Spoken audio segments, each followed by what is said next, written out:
नई विश्व व्यवस्था में वास्तव में 3 पहलू शामिल हैं। एक नई विश्व राजनीतिक प्रणाली है जिसे आज हर कोई नई विश्व व्यवस्था कह रहा है। इसके साथ ही नई विश्व व्यवस्था के लिए एक आर्थिक योजना भी है और इसे नई विश्व आर्थिक व्यवस्था कहा जाता है। इन दो बातों के अतिरिक्त धर्म के लिए एक तीसरी योजना भी है। देखिए, दुनिया के योजनाकारों को पता है कि मनुष्य को किसी न किसी प्रकार के धर्म की आवश्यकता है, भले ही वो झूठा ही क्यों न हो। इसलिए उनके पास हमें एक नए युग का वैश्विक रहस्यमय धर्म देने की योजना है। तो वास्तव में इस नई विश्व व्यवस्था के 3 पहलू हैं।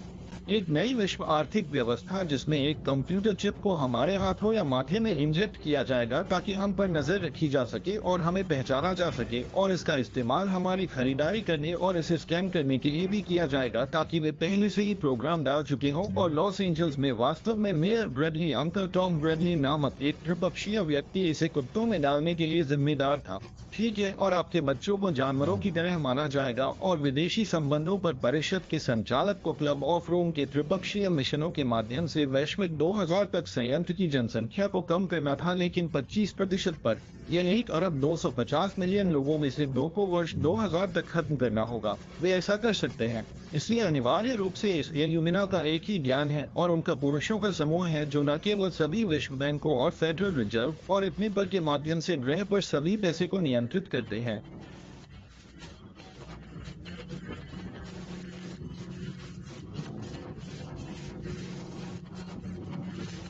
और इसलिए ये लोग एक वैश्विक शासन प्रणाली लाने की योजना बना रहे हैं जो पूरे इतिहास में अद्वितीय होगी। यह विश्व साम्यवाद और फासीवाद की एक पूर्ण गुलामी प्रणाली है जो यूरोप में एक पदानुक्रम द्वारा नियंत्रित होती है, जिसे एंथनी क्या कहते हैं? नहीं, मैं इसे दुष्ट आर्ची कहता हूँ। दुष्ट आर्मी, बुराई का कुलीन। अतः ये लोग शैतानी प्रेरणा से प्रेरित हैं और निश्चित रूप से हमें ये शब्द बाइबल से मिला है जिसका अर्थ है शैतान। वे पृथ्वी पर प्रत्येक राष्ट्र में वैश्विक शासन व्यवस्था लाने के लिए शैतानी प्रेरणा से प्रेरित हैं।